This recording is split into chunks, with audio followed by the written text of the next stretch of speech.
país está a punto de consolidar la lucha contra la impunidad o de abortarla. Todo lo que se ha avanzado por parte principalmente, no exclusivamente, pero sí principalmente, de la fiscal general de la Nación, Diana Salazar, puede quedar en nada, diluirse, detenerse, desvirtuarse o hasta en algún momento llegar hasta la Corte Nacional y mediante un recurso de revisión que quieren meter de contrabando ahora con las reformas a la ley orgánica reformatoria del COIP, echar abajo algo porque algún informe internacional de esos que hacen así nomás los de la ONU lo dice. Es un momento crucial entonces para hablar con la doctora Diana Salazar, 5 años de gestión, y tomaba en cuenta el otro día que si bien me dio la primera entrevista, esta ha sido de las últimas que ha concedido en la serie de conversaciones con la prensa y debe ser, desde luego, en el salón de sesiones de la Fiscalía por una serie de limitaciones de seguridad. Pero no habrán limitaciones de contenido. En los próximos 60 minutos los invito a compartirla. Mañana, jueves 15, la Asamblea tiene segundo debate sobre la ley reformatoria al COIP. Y respecto a eso, apenas pocas semanas atrás, la doctora Diana Salazar, quien supongo no se esperaba a la artera maniobra que se está preparando y ya vamos a examinar, se pronunciaba así sobre ese cuerpo legal. El Ecuador cuenta con un código orgánico integral penal moderno que incluye técnicas especiales de investigación. Lo que pasa es por la forma como se está administrando justicia. Y esto no tiene que ver con reformas, esto no tiene que ver con leyes, porque si tenemos un sistema judicial fuerte, pero los operadores de justicia, por ejemplo, a través del abuso de garantías benefician a los procesados, a los sentenciados, de nada nos sirve. Doctora Salazar, gracias por su tiempo y su predisposición. De ese fragmento yo entendí que las reformas no eran lo más urgente y si lo eran, de otro tipo. ¿Han acogido sus sugerencias respecto a eso? ¿Y qué opina de varios aspectos? Entre ellos, la Asamblea, cuando pidan que se levante la reserva, una investigación, usted tiene que mandar aquello. Y luego, en las causales para la revisión incluye una última, en la que si hay un informe de un organismo internacional sobre derechos humanos a favor de un enjuiciado, ese es motivo para que se ha echado abajo el juicio por el famoso recurso de revisión. Bienvenido. Muchísimas gracias, Carlos, por la invitación y la oportunidad de exponer al país algunos temas. Sí, estamos a punto de vivir una nueva metida de mano en la justicia, esta vez desde el ámbito procesal. ¿Por qué? Porque a través de esta concebida reforma al Código Orgánico Integral Penal se pretenden incorporar figuras nuevas, por ejemplo, quitando la titularidad de la acción penal. Me refiero a 4 puntos específicos que me parecen que son alarmantes y que el Ecuador no puede permitir. En primer lugar, lo que usted ya ha anticipado es esta incorporación de un nuevo elemento que podría ser válido para presentar el recurso de revisión. Me refiero a que cuando venga un informe de la Corte Interamericana de Derechos Humanos, de una relatoría, se puede pasar a este tema. Lo que pasa es que se estaría legislando a la carta, porque algunos sentenciados necesitan acogerse a ese recurso de revisión y como los casos acá en el Ecuador son serios, han sido presentados con pruebas válidas, no han podido acceder a este recurso. Por eso creo que no debe pasar. ¿Cuál es la preocupación ahí si un informe no tiene ámbito jurisdiccional en el Ecuador? Sería distinto si fuera una sentencia de la Corte Interamericana de Derechos Humanos. Entonces, ¿por qué nos preocupamos? Exactamente, porque los informes de las relatorías se las pueden conseguir de cualquier manera. De hecho, ya existen un par y que son totalmente sesgadas, realizadas por gente que tiene afinidad ideológica o política a cierto grupo que necesita tener estos informes. Entonces, estas relatorías se convertirían en una especie de ultrajuez, más allá de lo que ya ya las Cortes en lo nacional han dictado su sentencia. Si es que lo acoge la Corte Nacional. Si es que la acoge la Asamblea Nacional, porque formaría parte de uno de los posibles para presentar el recurso. ¿Y a la medida de quién es hecho eso? A la medida de aquellas personas que necesitan verse beneficiados por este recurso.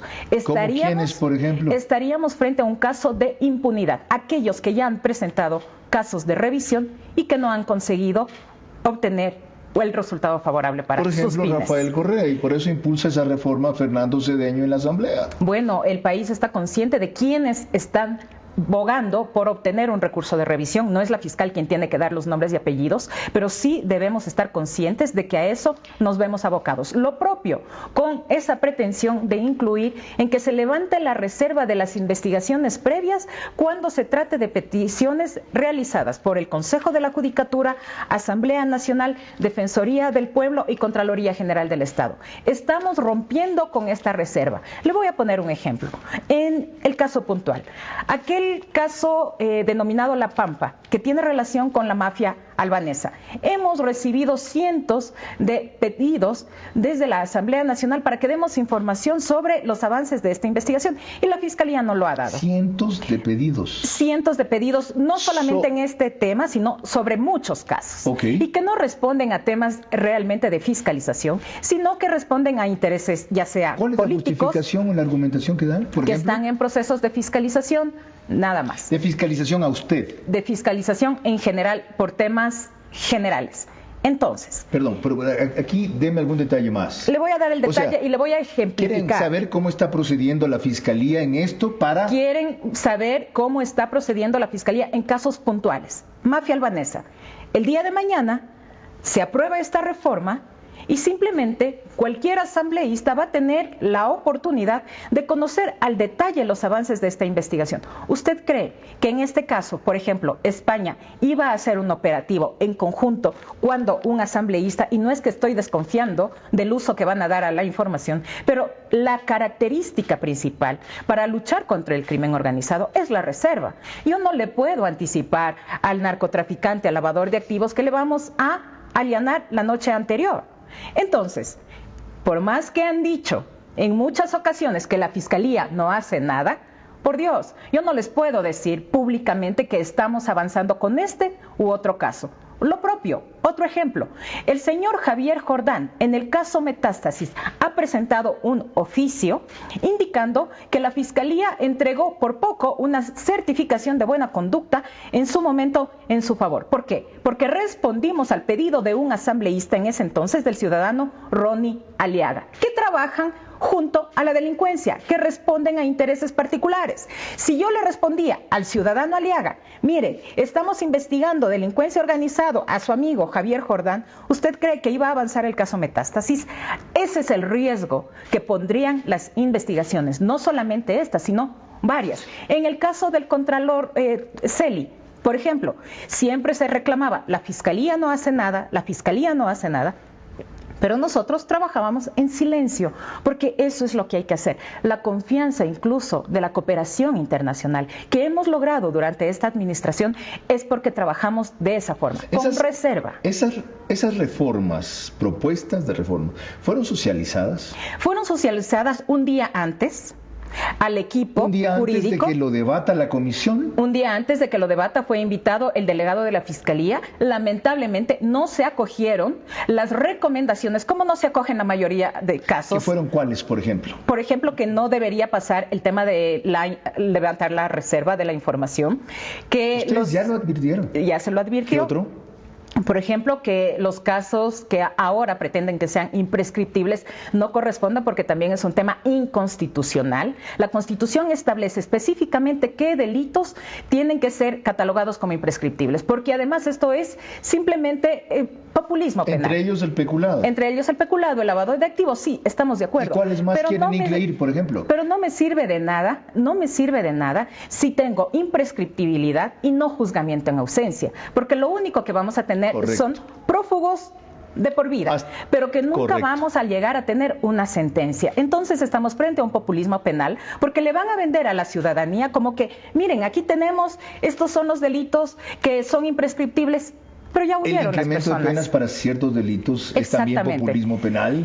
¿No cree que en algunos casos ameritaba aquello? Yo creo que sí estamos frente a un populismo penal porque no pasa por aumentar o endurecer las penas. Yo tengo Con claro. las que tenemos sería suficiente si tuviéramos un sistema de justicia cuando hay fuerte, acumulación de penas. Fuerte. Pero las echan abajo. Las echan abajo y sobre todo con la presentación de estas garantías que además le permiten al sentenciado que cumpla la pena con arresto domiciliario o en el hospital. Es lo que tenemos, por ejemplo, en el último caso de lavado de activos, en el que el sentenciado a 13 años simplemente ahora está en una casa de salud. Así se cumplen las penas en el Ecuador. Pero no es porque estén más tiempo en la cárcel que se piden mayores penas para ciertos delitos execrables, sino porque estando más tiempo, los aíslan también por mayor cantidad de tiempo de no hacer daño. Hay delincuentes que son irrecuperables, irrehabilitables. Yo,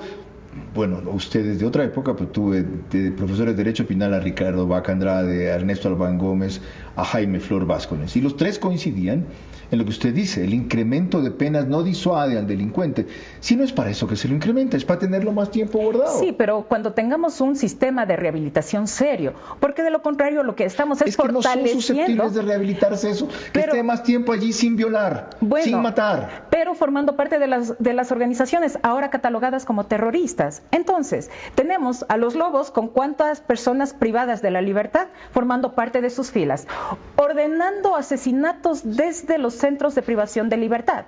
Entonces, ¿qué saco? Teniendo a un delincuente durante mucho tiempo causando mucho problema también, cometiendo delitos aún desde adentro del centro. O sea, más tiempo recluidos en el sistema actual solo tienen...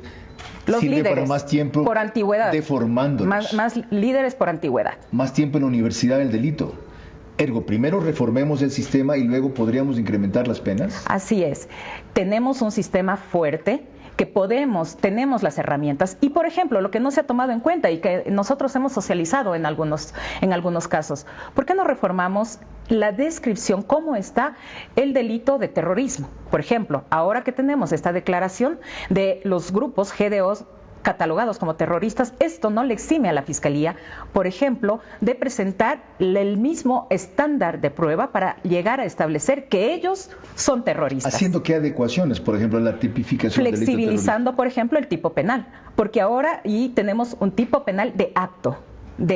Correcto. Y estaríamos utilizando un delito penal de autor. Entonces, eso no tiene nuestra legislación. Es una cosa que también pasa, pero no me quiero saltar de tema. Cuando hablemos de la ley de extinción de dominio, con las 3 excepciones que hicieron, las vi, luego le preguntaré el detalle, y en cada una de ellas dicen que tienen que darse en una situación beligerante. Por poco dicen que ellos tienen que estar haciendo eso en ese rato para que sean exceptuados. Pero... Y delincuencia organizada en flagrancia es muy difícil de llegar a establecer. Ok. Sigamos con lo de las reformas, que es el tema de momento, aunque no lo único importante.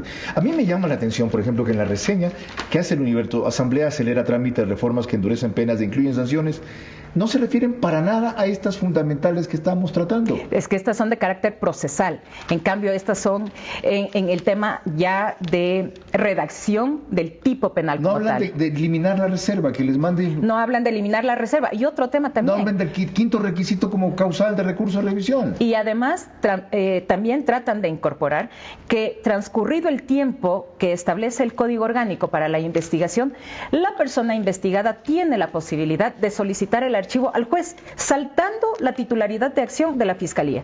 Carlos, mi periodo termina en abril del 2025. Esto no va a ser en mi beneficio, me refiero de esta administración, sino para él o la fiscal. ¿Qué me va a suceder? Va a tener un grave problema de administración, de realizar las investigaciones. El día de mañana, todas aquellas investigaciones, por ejemplo, el caso de reconstrucción de Manabí, que nos ha tomado varios años por la complejidad del caso, las personas investigadas, involucradas en este tema, tenían ya la posibilidad de solicitar el archivo de la investigación y que quede en la impunidad. Lo que quieren es limpiar los antecedentes que tienen aquí de las causas, porque como no han logrado controlar a la fiscal, entonces pongamos una ley hecha a nuestra medida para nuestro beneficio. Eso es todo. Y sin embargo, aunque no la han logrado controlar hasta ahora, Hay penalistas de gran prestigio que han dicho que se animarían a concursar para la Fiscalía si los términos o los parámetros del concurso y su manejo son transparentes. María Paulina Araujo dice que le encantaría ser su sucesora. Y ojalá que venga la doctora Araujo, porque me parece que es una profesional proba, es una docente con experiencia y sobre todo que ha luchado o que por lo menos tiene la misma línea de lucha contra la corrupción y sobre todo contra la impunidad. Después de lo que quieren hacer, estoy seguro que profesionales de prestigio e independencia como ella lo pensarán. Y piensen ustedes ahora en esta reflexión que le hizo a propósito de esto que estamos viviendo, y a mí me parecía exagerada, la doctora Salazar a Fernando Rincón recién en una entrevista con él en CNN. Lamentablemente me atrevería a definir como un narcoestado, porque hemos visto cómo el narcotráfico ha permeado a varias instituciones. Hablar de un Estado fallido sería injusto con quienes nos levantamos y estamos comprometidos con un mejor país, porque hay que dejar sentado, no somos todos los fiscales, no son todos los jueces, no son todos los abogados, no son todos los defensores, no son todos los policías. El caso Metástasis, como le había referido anteriormente, es el inicio de la depuración. Tenemos una radiografía de cómo está la situación, pero es momento de que avancemos, que aunemos esfuerzos para que la justicia prevalezca y que sea un nuevo comienzo. Tenemos esa oportunidad porque no todo está perdido y yo creo que ese debería ser el mensaje central para toda la sociedad. Ok. ¿Sigue pensando igual? ¿No sí, todo está perdido? No todo está perdido y creo que estamos a tiempo. Por eso estamos alertando. ¿A tiempo de hacer qué? A tiempo de depurar, de caminar a una verdadera depuración y de que la sociedad no se vea empañada por los nexos del narcotráfico. ¿Qué pasa si estas reformas pasan y va así el proyecto al Ejecutivo? Ya mi equipo está preparando. Si va al Ejecutivo, creo que desde la Secretaría Jurídica tendrán que hacer un análisis exhaustivo. Ojalá que tomen en cuenta nuestras recomendaciones y que vayan hacia un veto. Pero si pasa, el equipo también desde acá ya está trabajando para presentar una acción de inconstitucionalidad. Lo recomendable sería un veto total para no correr el riesgo. Es decir, las cosas dentro de lo que el COI contemplan no están tan mal si el resto del sistema funciona. Es lo que usted dijo en la otra intervención, ¿verdad? Así es. Ok. Un detalle adicional a propósito de la depuración que asegura la doctora Salazar que se ha iniciado. Hay que aplicar el tratamiento, que es la depuración de los funcionarios, la depuración de las instituciones y caminar hacia una recuperación. ¿Con qué? Con una nueva evaluación, con funcionarios que estén a la altura de las circunstancias y que respondan única y exclusivamente a los intereses de la justicia y que no respondan ni se dejen utilizar, por ejemplo, por temas políticos o también, en este caso, por temas económicos, porque lamentablemente el crimen paga, pero también el crimen mata. Esa declaración se la hizo Andrea Bernal de NTN 24 y esa frase la quisiera repetir.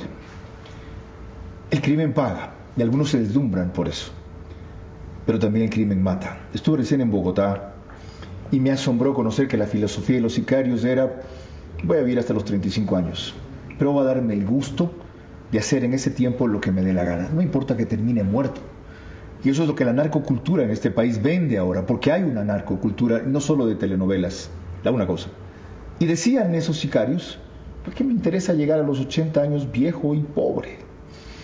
¿Cómo impulsar esa depuración en los 14 meses que le quedan? Mencionó usted el concurso de jueces. El concurso de fiscales, no sobre el concurso de jueces. Concurso de fiscales. Sin embargo... ¿No le interesa el concurso de jueces de la Corte Nacional? No le corresponde a la Fiscalía que le interese o no ese concurso. ¿Le va a interesar si están los que echaron abajo muchas de sus cosas? Sí, pero existe independencia de funciones, independencia de cada una de las instituciones. ¿Se acuerda lo que hizo Luis Rivera? ¿Y lo que demostró que hacía en el caso Metástasis Luis Rivera? Y también nosotros hemos actuado con base a los elementos que hemos encontrado. ¿Y no le interesa siempre cómo salga ese concurso, doctora? No me corresponde. No es que no me interesa. Lo que le he dicho es que no me corresponde interferir o intervenir de manera alguna en ningún concurso que no sea incluso de la Fiscalía. Pero con la salvedad... sentar parámetros allí o hacer recomendaciones al Consejo de la Judicatura? Pero con la salvedad, sí, de la Fiscalía.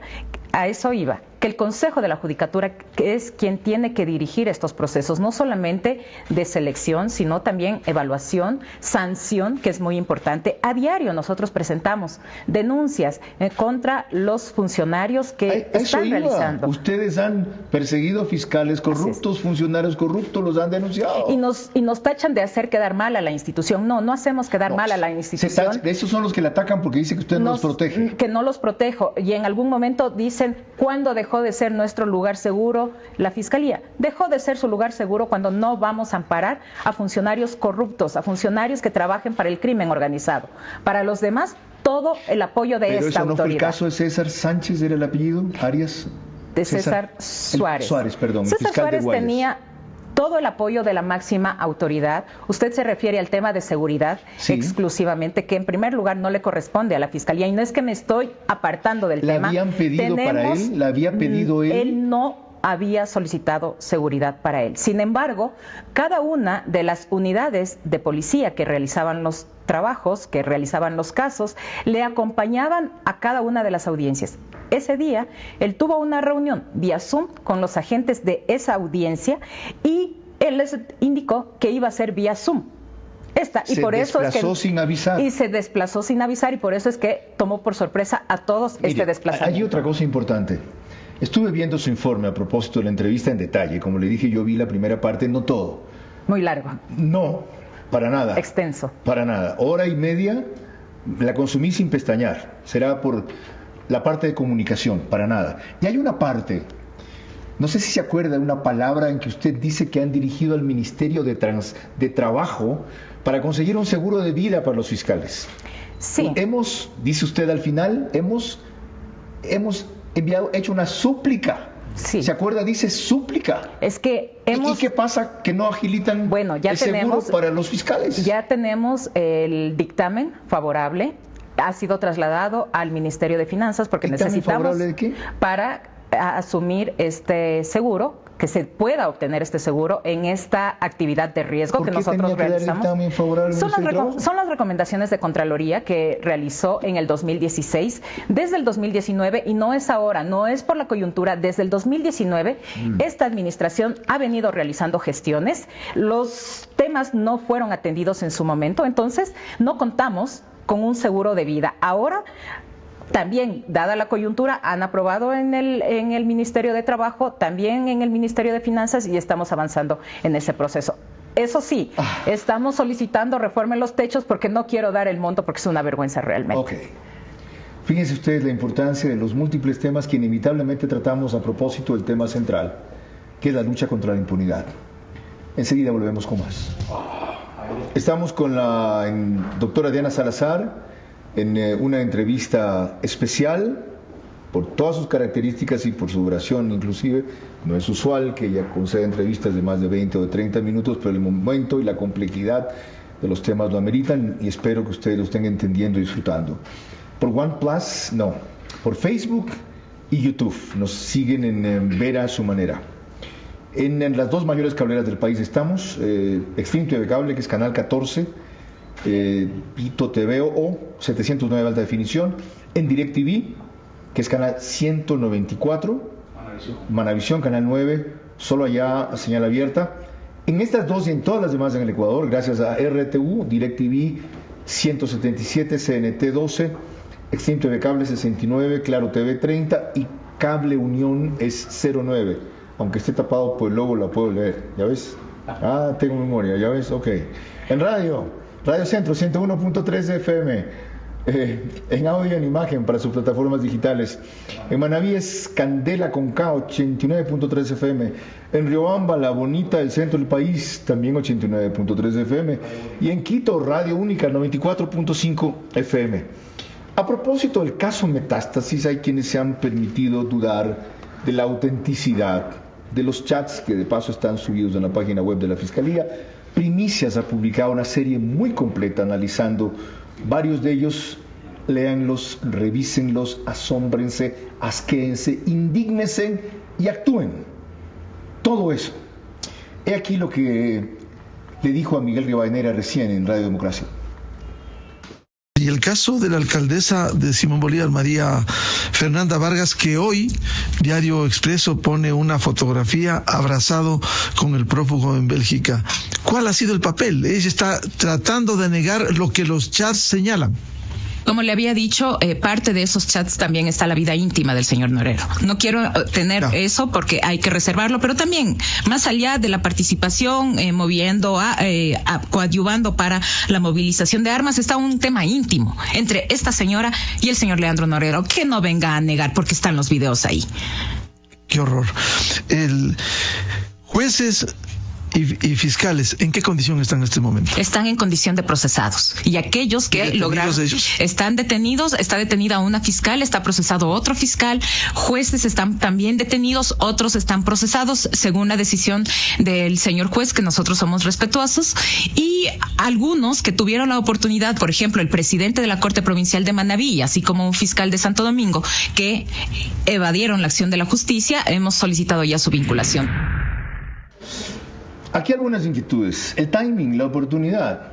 ¿Por qué saca usted Metástasis justamente cuando avanzaba el proceso de enjuiciarla, destituirla en la Asamblea? ¿Usted cree que la Asamblea, aún con esa mayoría que tiene, va a atreverse a destituirla tras todo lo que reveló? No. A ver, aquí hay que hacer... ¿No era esa su defensa? De ninguna manera. Hay que hacer precisiones. El timing de los procesos es aquel que me entregan los elementos probatorios. Es decir, yo obtengo un elemento, tengo suficiente para presentarlo ante el juez y avanzo. Lo de la Asamblea Nacional es otro tema porque ni se ha adelantado ni se ha detenido. El proceso continúa. Y además, hay que ser claros. Se ha acelerado, después se lo voy a demostrar. Bueno, si se ha acelerado, también se tendrá que acelerar mi defensa. Han echado abajo 3 juicios que tenían. Y lo que sí puede pasar es que van a coincidir y luego van a decir que es el timing de la Fiscalía. No, señor Vera. La audiencia preparatoria de juicio, porque el caso Metástasis va a terminar, puede coincidir con el tiempo en que ya se sustancie el juicio político. Pero esa no es una cuestión de la Fiscalía, sino son los tiempos procesales y entiendo los tiempos legislativos. Y sí quisiera aprovechar esta oportunidad, porque mucho se deje de que la fiscal no quiere enfrentarse al juicio político. Sí, yo estoy consciente de que es parte de las acciones de la Asamblea Nacional realizar temas de fiscalización. Pero cuando existe mérito. Usted y el país entero conoce que no existe un mérito, sino únicamente existe un afán de venganza por el trabajo que hemos realizado durante estos 5 años e incluso mucho más allá. Y por lo tanto no la van a perdonar. Usted se ha metido con los padrinos de lo que es el brazo político del correísmo. Bueno, ese es el precio que nosotros vamos a tener que pagar por dejar un mejor país, no solamente para las siguientes generaciones, sino para mi hija, para sus nietos, para todas las personas. Porque usted decía en el segmento anterior sobre esta narcocultura que se está implementando acá, que se está estableciendo. Entonces, con estas acciones, aún bajo nuestro propio riesgo de la seguridad, de la integridad, de no poder salir tranquila a la calle, no porque le deba algo a alguien, sino porque pueden querer cobrar venganza, tenemos que hacer la lucha y no permitir... ¿Vivir así es vida?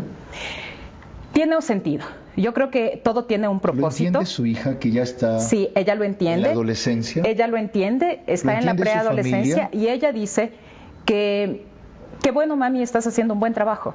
Ella me dice todos los días, porque además se da cuenta cuando la gente me aplaude en las calles, me felicita y me anima a seguir. ¿Vale Entonces, la pena? Ella se siente orgullosa de su mamá. ¿Vale la pena? Creo que vale la pena, porque estamos haciendo lo correcto.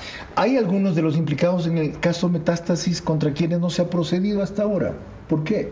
Bueno, estamos nosotros procesando la información, estamos ya iniciando las audiencias privadas, vamos a analizar el contenido de los teléfonos y vamos a proceder a vincular a todas las personas que tengan alguna vinculación y sobre quienes tengamos nosotros elementos fuertes. Fíjese qué importante es esto, o sea, no basta que estén mencionados en los chats de Norero para que usted vaya atrás. Usted necesita más alguna contrapartida. Elementos de corroboración.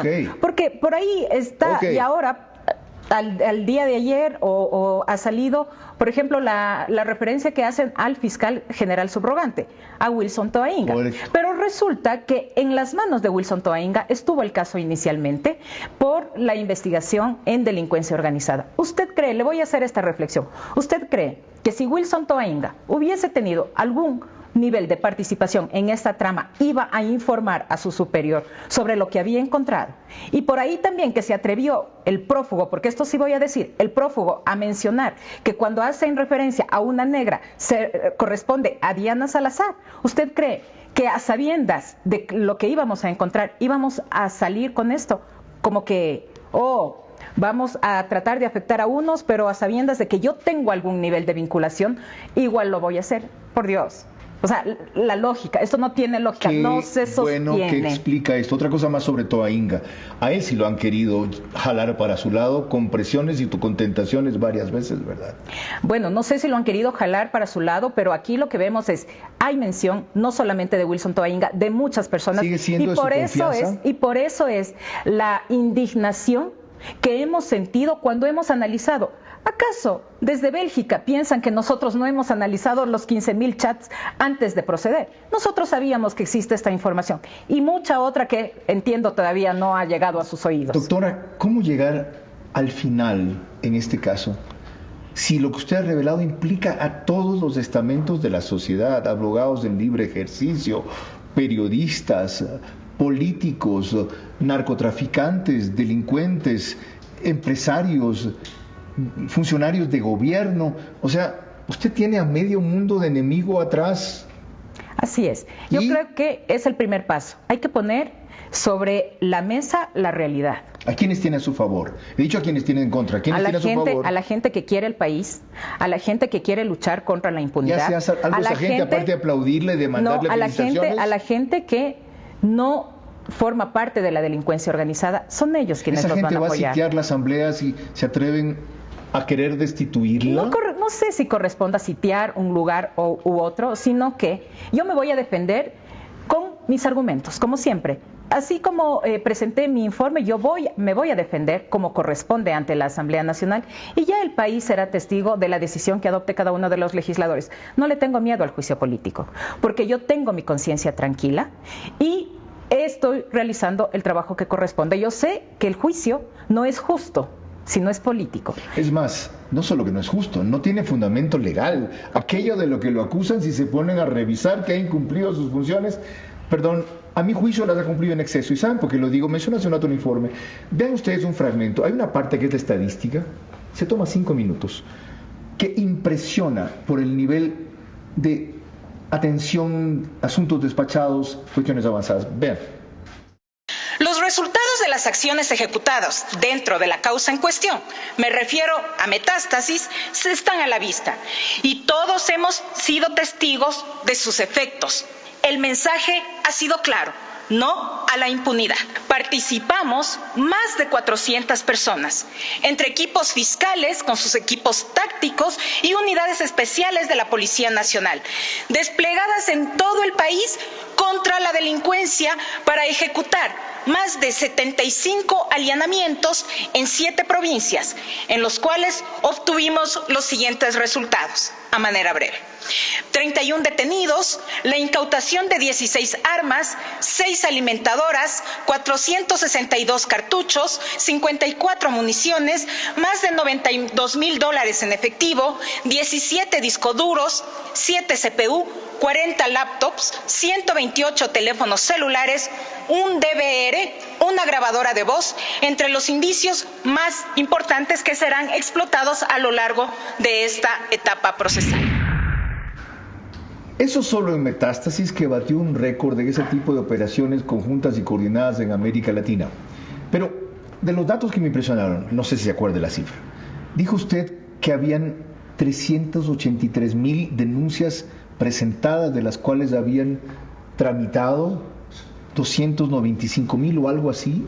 Sí, y sobre todo en los puntos de atención. Es que este no es un trabajo exclusivamente de la fiscal general, sino a nivel nacional, con los 900 fiscales que ahora se cuentan y que damos atención en cada uno de los puntos y en las provincias. ¿Sabe cuál es mi conclusión?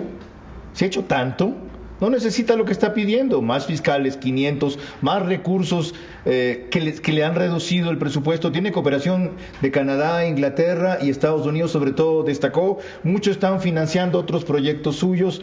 Policía propia ya los puso en vereda. Autonomía sería quizá lo único que requiera. Sí, autonomía. Yo pienso que el tiempo no nos va a alcanzar. Lo que sí queremos es dejar con mejores condiciones a los funcionarios, a la institución a la que me debo desde hace más de 20 años. Oiga, ¿lo está rompiendo, doctora? Por ejemplo, los seguros de vida es un compromiso que nosotros vamos a insistir. Yo no quisiera revelar la cifra, el monto de los seguros de vida, porque es una vergüenza. Es ridículo, así es. La vida de un fiscal... Por Dios, no hagan eso. $5,000. Por Dios, no hagan eso. $5,000. Por Dios. Es una vergüenza. No alcanza ni por los funerales. Entonces, estamos nosotros caminando a solicitar la reforma del techo presupuestario. Yo entiendo cuál es la situación económica del país, pero creo que hay que establecer prioridades. Aquí, de paso, una sugerencia para las empresas de seguros. Serían formidables si pueden crear una póliza especial para fiscales, y lo digo porque una de esas es nuestro auspiciante. Siempre que no tengamos conflicto de interés. Desde luego. Sí. ¿Ya? Porque usted tiró abajo otro contrato de seguros en Petroecuador. No, nosotros no tiramos abajo, nosotros estamos procesando un tema por peculado en Petroecuador y que está relacionada a una compañía de seguros. Pero cuando ustedes entraron, la señal fue clara. Si aquí husmea a Diana Salazar es porque aquí hay corrupción. Si no, usted no habría ordenado esa investigación. Y tampoco ordena la fiscal general y abrir investigaciones, sino que nosotros actuamos cuando hace a una noticia de delito. Tenemos una noticia de delito. Noticia criminis. O noticia criminis, noticia de delito, NDD, parte policial. Tenemos esa noticia y nosotros Gracias por arrancamos. La descripción. Yo la describo periodísticamente, ella la describe jurídicamente como corresponde. Una cosa más. Recientemente se aprobó la ley de extinción de dominio y tiene, le decía yo, 3 excepciones por las cuales no es necesario que haya sentencia final ejecutoriada para hacerse con los bienes en esos casos. ¿Por qué usted sigue teniendo reparos a que no acogieron sus sugerencias? Se han puesto 3 excepciones. Sí, en aquellos casos que están relacionados con delincuencia organizada, pero en flagrancia.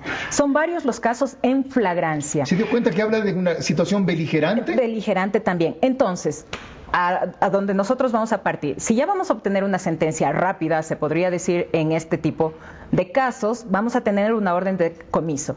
Pero además, en flagrancia es prácticamente imposible el llegar a identificar bienes de esa naturaleza que están manejados por estas organizaciones. Necesariamente debemos tener una investigación de por medio. Una investigación, por ejemplo, como la que se realizó en el caso La Pampa de la mafia albanesa, que inició en diciembre del año 2022, pese a las presiones, y también vale la pena hacer esta aclaración. El caso León de Troya fue manipulado, fue socializado, fue politizado y por tanto no llegó al resultado que se podría haber obtenido de haberse mantenido la reserva, de no haber ido a informar al Ejecutivo, de no haber ido a informar a la Asamblea Nacional, porque las personas se pusieron a buen recaudo. Nuestra ventaja fue mantener esta investigación y que en un momento, quizá usted va a recordar en un segmento de mi comparecencia en el caso León de Troya, la asambleísta Mónica Palacios increpaba a la fiscal. Usted sabe quién es este albanés, usted sabe, no lo conoce. Yo sabía que lo estábamos investigando, pero no le iba a dar el gusto a la señora de que le anticipe sobre las acciones que íbamos a hacer más adelante, y no solamente a nivel nacional, sino que ya teníamos coordinación con España. Para aclarar, ¿qué es lo que usted quería que se mantenga o se mejore en la ley de extinción de dominio respecto a cuándo incautar los bienes de quienes están metidos en lavado de activos o narcotráfico? Lo que necesitamos es que se elimine esta condición de que se requiere una sentencia condenatoria para poder avanzar. Porque cuando yo tengo una sentencia condenatoria, ahí, ¿no? Es persecución política. Entonces a cualquiera porque se lo está investigando o es sospechoso. Es que usted no debe tener miedo cuando ha adquirido los bienes de forma lícita. Por ejemplo, si es producto de una herencia, si usted ha trabajado durante toda su vida y obtiene un bien, no debe tener miedo, porque en el peor de los casos, si se procede al inicio de una investigación patrimonial, usted podrá justificar el origen de esos fondos. Y la otra, si es que se equivoca, porque la Fiscalía se puede equivocar. Usted tiene la posibilidad. ¿Se los devuelven? Se los devuelve. ¿Tengo yo una indemnización por el daño que me causó? Tiene la posibilidad, existen varias formas, pero usted tiene la posibilidad de justificar el origen de estos fondos y que le sean restituidos sin ningún inconveniente. Entonces yo pienso que no se debe temer cuando se tiene la conciencia tranquila. Y aún así es difícil, porque quienes están adquiriendo esos bienes como saben las consecuencias, a tiempo los encubren, los distraen, ponen testaferros, lo ponen a... De repente aparecen pobrecitos, no tienen nada. Y sobre todo los ponen, los están manejando a nivel internacional. Y esa es otra también de los temas que nosotros habíamos cuestionado, que la reducción de los tiempos de investigación. Una asistencia penal internacional es imposible que llegue en 6 meses. Pese al nivel de colaboración que nosotros mantenemos con algunos países. Entonces, lo único que tienen ellos que atendernos son sus pedidos. Y además la obtención también en algunos casos se requiere en orden judicial, toma tiempo. Entonces, en algunos casos va a significar impunidad. Hay un detalle pequeñito, me están haciendo tiempo, un ratito. Es que se me vienen otras cosas vinculadas con estas. A Salcedo le aconsejaron ir a Panamá porque ahí iba a estar a salvo. Y usted pidió una asistencia penal internacional y así lo trajeron. ¿Cómo fue posible esa colaboración? A ver, esa es la muestra de la colaboración y la confianza que se ha generado con los países, pero también una aclaración adicional. Las capturas, las extradiciones no le corresponden a la Fiscalía, le corresponden a otras entidades. La captura internacional a Interpol, que es de la policía, y la extradición a la Corte Nacional de Justicia. La Fiscalía cumple con solicitar la orden de detención, la orden de prisión preventiva y solicitar la difusión. ¿Se da cuenta una cosa? vez que está capturada el ciudadano, a propósito de la captura del señor Luque, ¿se da cuenta una cosa? Le corresponde a la Corte Nacional activarse en ese tema. ¿Se da cuenta una cosa? Cuénteme. Ahora sí trabajan rápido, ¿no? Ahora sí le responden rápido, ¿no? Ahora sí agilitan la extradición rápido, ¿no? Bueno. ¿Por qué será? Quizá porque los tiempos han cambiado, las personas también están adecuadas a este tiempo, a esta coyuntura, diría yo, y por eso debemos avanzar a una verdadera depuración de la justicia, sin necesidad de mayores reformas, sin necesidad de implementar aquel numeral 5 en el recurso de revisión. Podemos nosotros luchar contra la corrupción. ¿Saben por qué? Porque está esta señora frente a la Fiscalía General, ella no lo dice, con mucha humildad y decencia, debería llamarse Modesta Salazar, no Diana Salazar. Yo tampoco tengo que decirlo, el país lo reconoce, eso les duele, eso les pesa, eso es su blindaje, y eso ha conseguido más que otros casos metástasis. Por eso es importante no perderlo de vista. Desgraciadamente, hasta hoy, la doctora Salazar es única en esta función. Tenemos que pelear porque no sea última, porque ni ella ni su periodo es eterno. Y eso es un reto para todos. Así que si ustedes no hacen lo que deben, no se quejen después. Yo hago mi papel, a cuenta de ser a veces vituperado y también enjuiciado. Es parte de mi oficio. Esto va a tener una duración un poco más del usual, pero creo que valdrá la pena. Gracias a su gentileza y mi abuso también, me disculpo, doctora, los temas y usted tienen la culpa, las dos cosas, por una prolongación imprevista. Confío. Entremos en el tema de la destitución que hemos mencionado de paso. Porque eso es clave para que esto que ha comenzado cierre su ciclo y deje un camino irreversible allanado. Si no, borran facilito, como vemos que ya están intentando, los casos que han abierto el camino. Esto dijo, según un reportaje reciente de Coavisa, el presidente Noboa sobre la fiscal Diana Salazar. No permitiré que ninguna organización política intente hacerle un juicio político a nuestra fiscal general. Necesitamos proteger a personas como ella que trabajan duro contra las organizaciones criminales que operan en el país. Cualquier negociación tiene que ser estrictamente legislativa.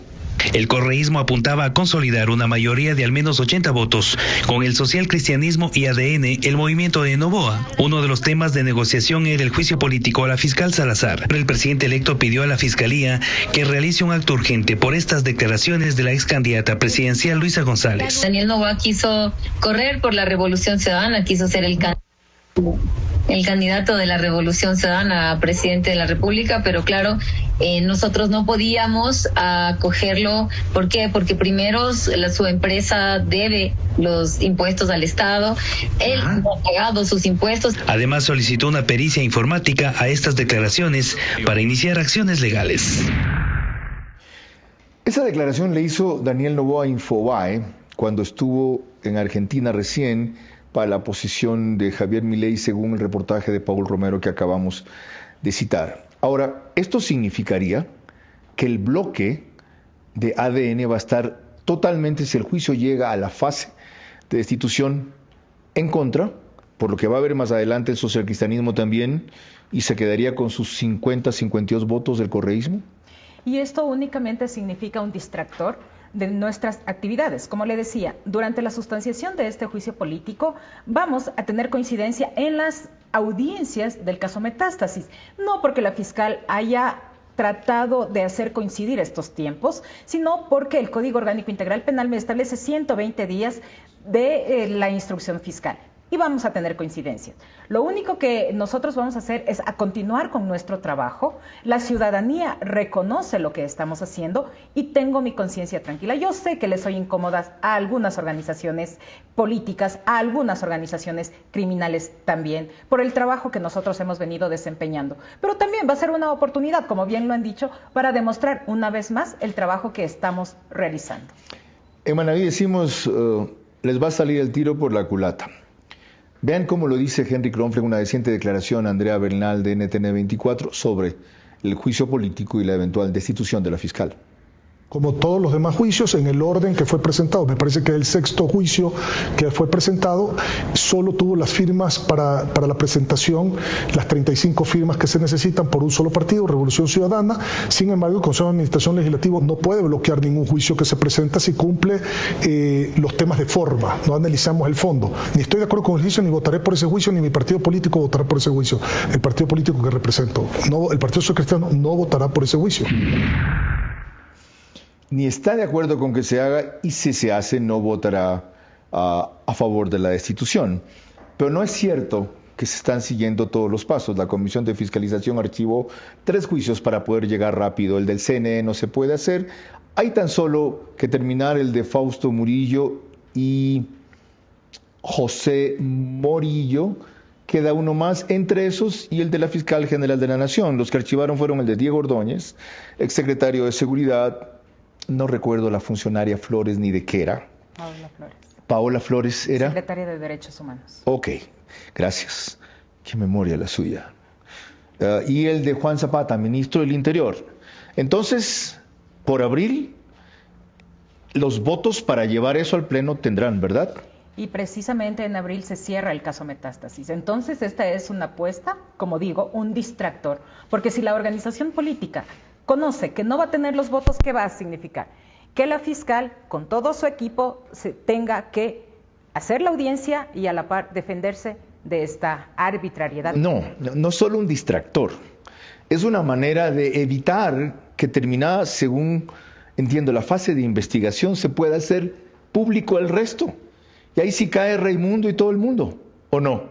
Que continuemos con las siguientes etapas de juicio. Eso es lo que podrían evitar.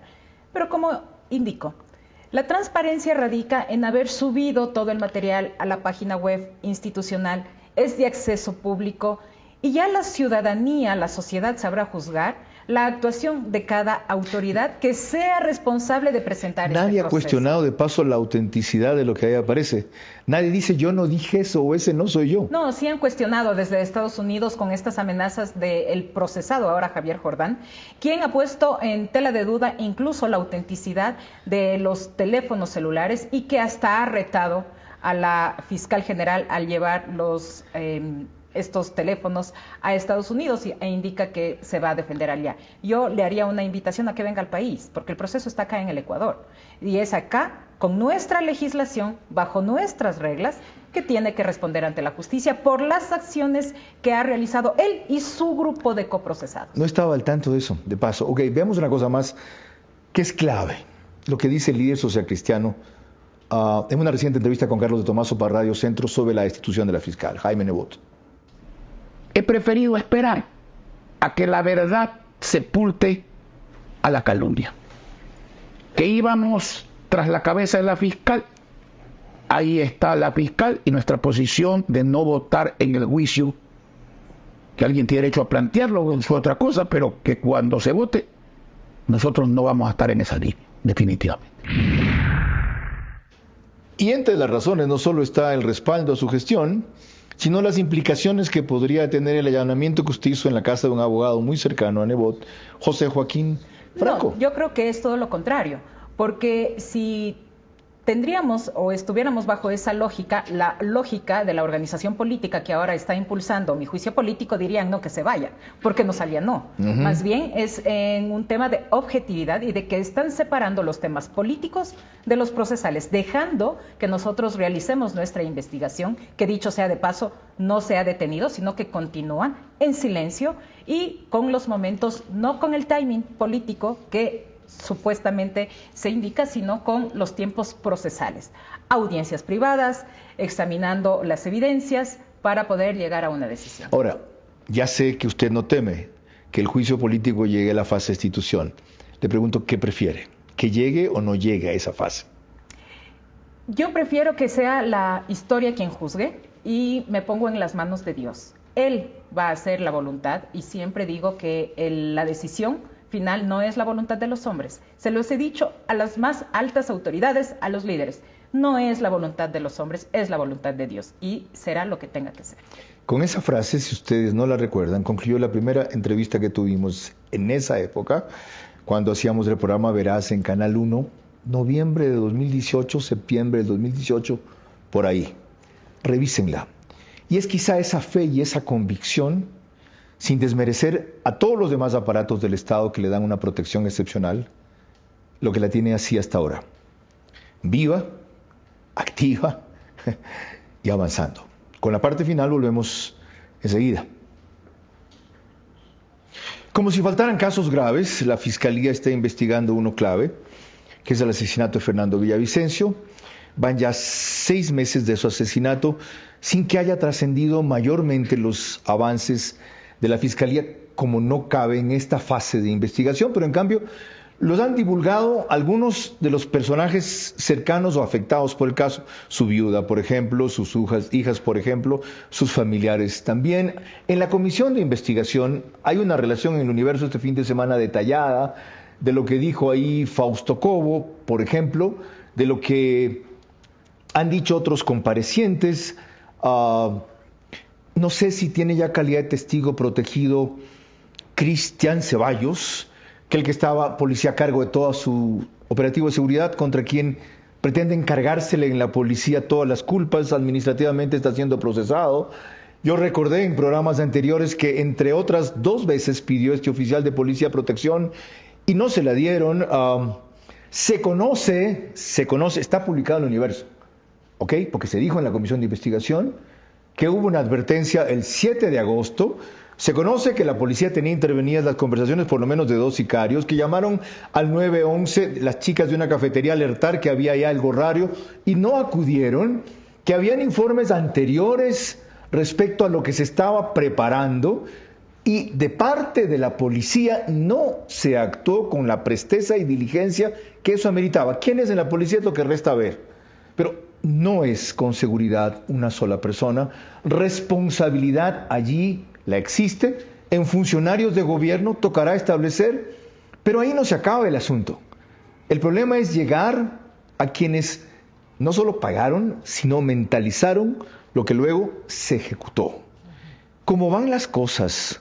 ¿Usted ve que se pueda llegar a eso, doctora? Estamos nosotros en la investigación y es que esa es una de las problemáticas que tiene el Ecuador. En el tema del sicariato únicamente nos conformamos con procesar a los autores materiales, pero debemos ir más allá, investigar a quienes ordenan, a quienes financian, a quienes pagan estas ejecuciones, estos asesinatos. Y también en lo relacionado con las fallas de la seguridad de Fernando, también existe otra investigación cuyos detalles yo no puedo revelar. Entiendo que está saliendo información en la comisión, información que la Fiscalía la tiene, que no es nueva para nosotros, pero que es parte de nuestros elementos que estamos acopiando para presentarlo en su momento ante los jueces. ¿Cómo los afecta eso? Es lamentable que se divulguen y es precisamente nuestros reparos a esta reforma de levantar la reserva en la investigación, porque esto puede afectar el avance que nosotros tenemos. Cada una de las investigaciones, más aún en este caso del asesinato de Fernando, tenemos un plan de investigación. Este plan se tiene que ir cumpliendo de acuerdo con la información que se va recabando. El que sea expuesta, y yo no quiero mermar el trabajo que hace, ya sea la Asamblea Nacional o los medios de comunicación, exponiendo los avances en la investigación previa, pero sí dificulta nuestro camino. Explíqueme un poco más por qué, o no se siente muy presionada por eso. ¿En qué sentido dificulta su camino? Porque, por ejemplo, si nosotros tuviéramos pensado realizar un allanamiento para recabar cierta información que ya está siendo expuesta, se cae. Para las acciones que se tienen pensadas es la reserva, es la sorpresa. El factor sorpresa es primordial para el resultado específico. Si les adelantamos, por ejemplo, se dice que se había solicitado un informe a tal dirección, cuando nosotros teníamos pensado obtener dicha información. Y si no nos entregan, tenemos que allanar. Y del avance de sus investigaciones, ¿cree que se puede llegar a los autores intelectuales? Algún momento el presidente Lasso dijo que hay una organización política, en otro dato lo dijo en plural, organizaciones políticas vinculados a aquello. Nosotros tenemos varios elementos que estamos acopiando, no puedo revelar porque cometería un delito, pero ya hay ni confirmarme nombres, o negarme lo que digo. Hay nombres de personas que aparecen relacionadas con los temas. Y que podrían ser autores intelectuales. Que podrían ser autores intelectuales. ¿Se puede saber si el único sicario que ese día no fue a la operación y sobrevivió es testigo protegido? Bueno, todo es parte de la investigación previa y el confirmar o negar significa que yo estaría revelando igual si está en el extranjero o está aquí. No puedo revelar la información. Ok. Algo más que sí es importante para aclarar. El celular ¿lo entregaron al FBI y usted se quedó con la copia de respaldo? No. En el tema de cooperación, como parte de la cooperación existente entre el Departamento de Justicia y la Fiscalía, nosotros tenemos ya una copia que nos ha remitido el Departamento de Justicia. No fue entregado ni por los familiares ni por Cristian Zurita. Eso sí puedo manifestar. Ok, esto es importante. Volvamos a un par de temas que tratamos tangencialmente. Hace un rato que yo le decía, yo veo que ahora es cómo se mueve la Corte, ahora sí son rápidos. ¿Qué opina del proceso de transformación y depuración, esas palabras, sus ojos de swing, que está enfrentando la Corte Nacional? Es importante, como usted sabe, la Corte Nacional sustancia aquellos procesos que tienen relación con fuero. También está encargada de realizar los procesos de extradición. Entonces, es muy importante que la Corte camine a este proceso de autodepuración. Usted ve que un ex juez ahora forma parte del proceso en el caso Metástasis y eso ha empañado lamentablemente a la Corte Nacional de Justicia. Lo propio en el Consejo de la Judicatura también es importante, dado que es el órgano de administración de la función judicial. Entonces, los dos organismos tienen que caminar, sobre todo con confianza, transparencia y de forma coordinada. Y con estabilidad, o sea, la Corte va a tener nuevo presidente en 9-10 meses, creo que podrá avanzar mucho su nueva reorientación, pero en cualquier momento el Consejo de la Judicatura puede cambiar su equilibrio o composición que ha permitido, entre otras, un par de cosas. Anular esa prolongación de periodo de jueces en la Corte Nacional, que ya vieron para qué era. En los chats constan que cuando lleguen los temas hacia allá, como los hacen durar más, los van a evacuar o derrumbar así. Véanlos.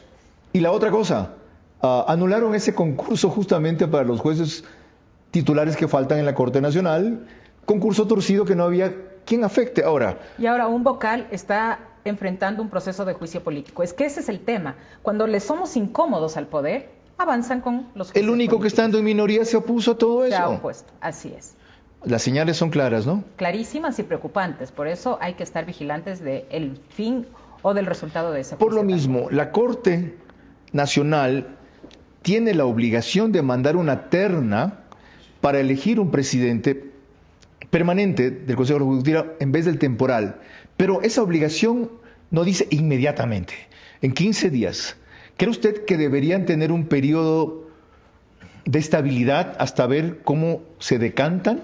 La estabilidad siempre es importante, sin embargo, yo no puedo dar mi opinión, dado que son instituciones totalmente independientes. No le corresponde a la fiscal dar consejos al presidente de la Corte Nacional de Justicia.